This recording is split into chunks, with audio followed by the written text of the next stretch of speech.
Comment ne plus payer ni cotisation sociale ni impôt sur le revenu pour son activité, pour votre activité? Aujourd'hui, on va parler de ce que j'appelle la société offshore française, la SAS, la SASU, à l'IR, à l'impôt sur le revenu. Alors déjà, bien sûr, on va parler de la SAS, de la SASU classique, à l'IS, à l'impôt sur les sociétés. Ensuite, on va parler de cette fameuse SAS, SASU, à l'IR, à l'impôt sur le revenu. Dans les deux cas, on va voir leurs avantages et les inconvénients. Et bien évidemment, comme d'habitude en fin de vidéo, je vous partagerai mon avis, mes stratégies et dans quel cas j'utiliserai, oui ou non d'ailleurs, cette fameuse société offshore française, cette fameuse SAS, SASU, à l'IR, à l'impôt sur le revenu. Qui je suis pour vous parler de tout ça après avoir créé 6 business dans 6 domaines totalement différents? Aujourd'hui, mon boulot, c'est de vous aider soit à payer moins d'impôts, ce qu'on va essayer de faire un petit peu dans cette vidéo, soit à avoir plus de clients, plus de chiffre d'affaires. Et après plus de 600 appels, notamment en optimisation fiscale, je me suis rendu compte que ce concept parfois de SAS, SASU, à l'IR, à l'impôt sur le revenu, il était un petit peu flou. Alors je me suis pris pas mal de notes, vous pourrez les retrouver soit dans la description, soit sur mon site karma.net. Mais le but du jeu, c'est de vous décortiquer au mieux cette fameuse structure, cette fameuse SAS à l'IR. On va donc directement rentrer dans le vif du sujet. Première partie, comme promis, on va parler de la SAS, de la SASU classique. Qu'est-ce que c'est qu'une SAS? C'est une société par action simplifiée, et une SASU, c'est une SAS, vous allez être tout seul, c'est une société par action simplifiée unipersonnelle. Lorsque vous êtes en SAS, SASU, vous allez avoir le statut d'assimilé salarié. Bien évidemment, vous êtes indépendant, mais vous allez être assimilé salarié parce que vous allez cotiser au régime général, et on va voir que ça va avoir une incidence notamment sur vos cotisations sociales et sur votre salaire. La SAS, SASU à l'IS, à l'impôt sur les sociétés, c'est une société ce qu'on va appeler classique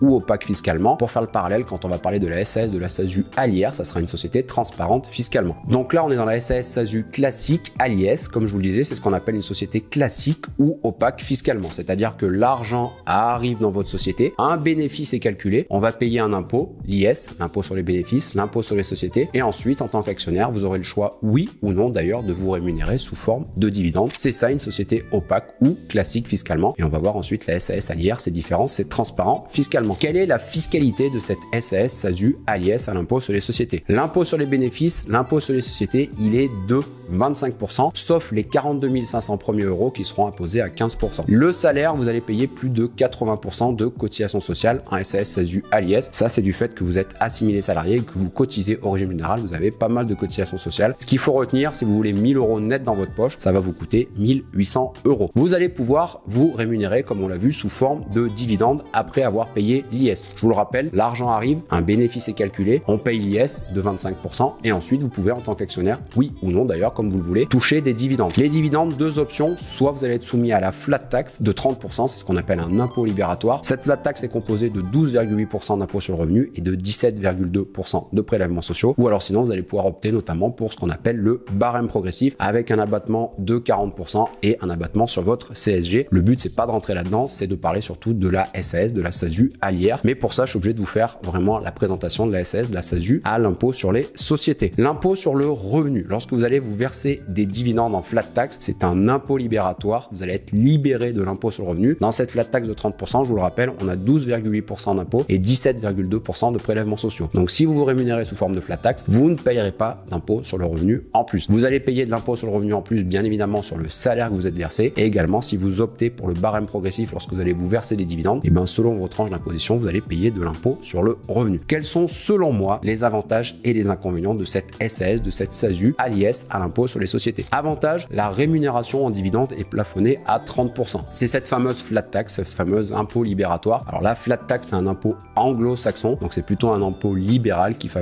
favoriser les riches. Pour vraiment faire simple, sans rentrer dans les détails, si vous êtes dans une tranche marginale d'imposition au-delà de 30%, ça peut être avantageux. Donc premier avantage de la SAS, de la SASU à l'IS. Deuxième avantage, vous allez avoir une meilleure couverture sociale. Si vous versez du salaire, c'est normal, vous payez beaucoup plus de cotisations sociales parce que vous cotisez au régime général. Gros avantage aussi, notamment par rapport à la SARL et URL, vous n'avez pas de cotisation avec un forfait minimum. Si vous n'encaissez rien, vous ne payez rien. L'impôt sur le revenu, comme on l'a vu, ça c'est un autre avantage, est libératoire sur vos dividendes. Vous êtes donc libéré, c'est le fameux plafond des 30% de la flat tax. Et ensuite, un des gros avantages aussi selon moi de la SAS, de la SASU, c'est qu'elle va être cumulable avec le statut d'auto-entrepreneur, cette SAS, cette SASU à l'IS. Elle a également des inconvénients, ça va être un petit peu le pendant, le contraire de ces avantages, c'est que la protection sociale est coûteuse, c'est normal, vous êtes assimilé salarié, vous cotisez cotiser au régime général. Ensuite, vous n'avez pas de cotisation sociale, pas de couverture sociale, ni de couverture, ni de cotisation retraite si vous versez uniquement des dividendes. Et en plus, vous allez payer la taxe PUMA. Et surtout, un des gros inconvénients, c'est la taxation à plus de 80% des salaires. C'est beaucoup plus que les 45% de la SARL EURL. Ça, c'était vraiment la présentation de la SAS SASU à l'IS. Je vous invite à naviguer sur la chaîne. J'ai fait pas mal de contenu sur la fiscalité et l'optimisation fiscale. Maintenant que la présentation de la SAS SASU à l'IS est faite, on va vraiment rentrer dans ce que moi j'appelle la société offshore française, cette fameuse SAS SASU à l'IR. La SAS, la SASU à l'IR, à l'impôt sur le revenu, comme je vous le disais, ça peut être un petit peu technique. Je vous ai pris toutes les notes, vous pourrez retrouver dans la description. La SAS, la SASU, quand vous allez la créer, elle est d'office, cette structure, à l'IS, à l'impôt sur les sociétés. Par contre, vous allez pouvoir opter pour l'IR, pour l'impôt sur le revenu, dans les 5 premières années, donc ça c'est important, et pendant 5 ans. C'est une société, comme je vous le disais, transparente fiscalement, et on va voir que vous allez pouvoir rien payer du tout. C'est-à-dire que la société ne paye aucun impôt. C'est pour ça que moi j'aime bien l'appeler la société offshore française. Tout à l'heure, on l'a vu, l'argent arrivait, un bénéfice était calculé, et ensuite on pouvait se rémunérer oui ou non sous forme de dividende. Ici, la société est ce qu'on appelle transparente fiscalement. L'argent arrive et vous allez être imposé directement. Ce sont les actionnaires qui sont imposés directement. Alors, quelle est la fiscalité? Parce qu'il y en a quand même un petit peu, mais vous allez voir que c'est un petit peu particulier. Les cotisations sociales, si vous êtes actionnaire dirigeant de SAS à l'IR, vous êtes censé payer 9,7% du résultat. Petit aparté, le but, c'est pas de comprendre les pourcentages et les chiffres, c'est de comprendre la stratégie, la philosophie générale. Les actionnaires non dirigeants de SAS à l'IR, à l'impôt sur le revenu, attention, hein, c'est bien important de le repréciser, 17,2% du résultat. Bien évidemment, il n'y aura pas d'assujettissement, vous n'allez pas payer d'impôt sur les sociétés, ni de flat tax, on l'a vu, vous êtes imposé directement. Ça, c'est une petite aparté, pareil, le but, c'est pas de le retenir non plus. La responsabilité des actionnaires, comme pour la SAS à l'IS à l'impôt sur les sociétés, reste limitée aux apports. Et par contre, ce qui peut être super avantageux, notamment pour les personnes qui ont des hauts revenus, on retrouve un petit peu le même mécanisme qu'en immobilier avec le déficit foncier. Les éventuels déficits en SAS à l'IR sont imputés sur le revenu fiscal du foyer fiscal. Donc ça peut être super intéressant d'utiliser notamment pour ce levier-là, la SAS, la SASU à l'IR. Alors le fameux hack de cette fameuse société offshore française, ou comment payer zéro déjà cotisation sociale, et ensuite on va voir comment payer zéro impôt sur le revenu. Opter pour une SAS à l'IR entraîne le paiement des cotisations sociales ainsi que la CSG CRDS sur le revenu BIC BNC perçu par chacun des associés. Ça c'est simple, vous êtes censé payer vos cotisations sociales. Sauf que, et c'est là où ça devient super intéressant, au moment où je vous fais cette vidéo, aucune administration, ni l'URSSAF, ni la DGFiP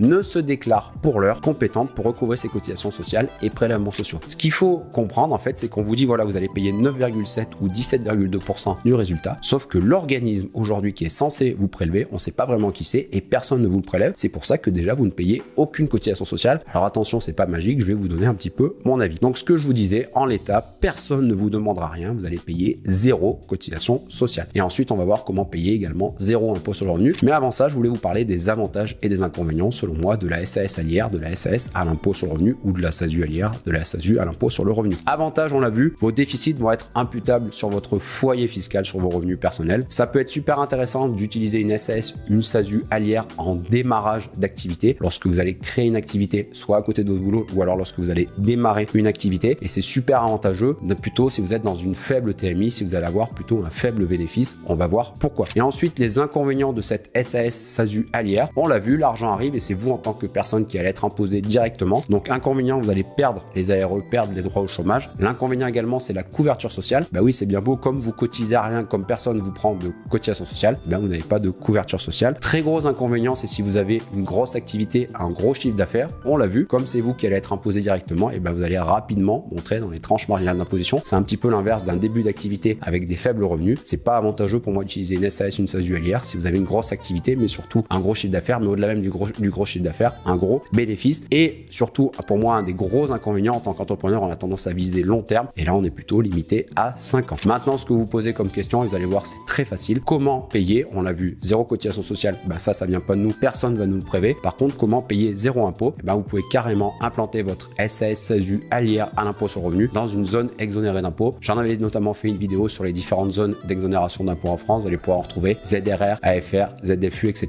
Je vous invite à vous tenir au courant là-dessus. Et maintenant, bien évidemment, je vais vous partager mon avis et mes stratégies à propos de cette fameuse société offshore française. Alors, c'est quoi mon avis à propos de cette fameuse société offshore française, cette fameuse SAS, SASU à l'IR, à l'impôt sur le revenu. C'est pas parce qu'un inspecteur de l'URSSAF a indiqué que c'était légal, et on va développer un petit peu ça, qu'ils ne vont pas décider un jour de s'attaquer à ce schéma. On l'a vu, il y a quand même un trou dans la raquette, personne ne va vous demander vos cotisations sociales, et si en plus vous implantez le siège de votre activité dans une zone exonérée d'impôts, vous allez rien payer du tout. Donc je pense que tôt ou tard, ils vont s'attaquer. Et d'ailleurs, petite piste de réflexion, si c'était si bien que ça, tout le monde quasiment aurait des SAS, SASU à l'IR. Donc ça, c'est déjà ma première réflexion. Ensuite, deuxième réflexion, il est indiqué nulle part qu'en SAS à l'IR, le dirigeant ne devait pas se verser un salaire. Et la question que je vais vous poser, c'est pourquoi est-ce que vous ne vous verseriez pas de salaire? Dans le seul but, sûrement, et vous n'allez pas me la faire à l'envers, de ne pas payer de cotisations sociales et de ne pas payer d'impôt sur le revenu sur votre salaire que vous allez vous verser. Est-ce que c'est pas là, ni plus ni moins, que la définition de l'abus de droit? Donc attention à l'abus de droit avec la SAS, SASU à l'IR, à l'impôt sur le revenu. Et ensuite, ça c'est un petit peu mes réflexions, la SAS à l'IR, à l'impôt sur le revenu, est inefficace si le bénéfice dépasse un certain montant. On l'a vu, on va monter rapidement dans les tranches d'impôt sur le revenu. Je vous le rappelle, c'est vous en tant que personne qui allez être imposé, et ça peut monter jusqu'à 45%. Alors pourquoi moi, à titre personnel, je ne conseille pas forcément et je n'utiliserai pas forcément ce type de structure? Parce que c'est souvent utilisé de manière totalement abusive, et c'est souvent à cause de ce type de stratégie qu'il va y avoir des jurisprudences de plus en plus sévères, ou qu'on a déjà des jurisprudences un petit peu sévères. Mon avis, et j'en ai déjà parlé, on peut déjà beaucoup optimiser avec une SAS SASU classique à l'IS, à l'impôt sur les sociétés. Le but du jeu, pourquoi pas se verser un salaire minimum qui va vous permettre d'avoir une couverture sociale et des cotisations en retraite qui vont être super intéressantes, comme vous cotisez au régime général. Ensuite, vous aurez le statut d'assimilé salarié, ce qui veut dire que vous pourrez cumuler SAS, SASU à l'IS et le statut d'auto-entrepreneur. Donc selon vos activités, ça peut être pas mal de piloter votre rémunération comme ça. Et surtout, vous allez pouvoir utiliser de nombreux leviers d'optimisation que vous aurez droit en tant que dirigeant, en tant que chef d'entreprise, mais aussi si vous avez vraiment un vrai bulletin de salaire en tant que salarié. Aujourd'hui, au moment où je fais cette vidéo, j'en ai trouvé quasiment plus d'une vingtaine. J'espère avoir réussi à vous résumer et vous simplifier au maximum ce que j'appelle cette fameuse société offshore française, cette SAS, SASU à l'IR, à l'impôt sur le revenu. Je vous invite à vous balader sur la chaîne, vous retrouverez pas mal de contenu, que ça soit sur la fiscalité ou le business de manière générale. Vous aurez pas mal de liens dans la description pour avoir encore plus de contenu un petit peu exclusif. Et si vous voulez travailler avec moi, vous savez où me trouver. Moi, en attendant, je vous souhaite une belle journée, une belle soirée, selon le moment où vous regarderez cette vidéo, et je vous dis à la semaine prochaine.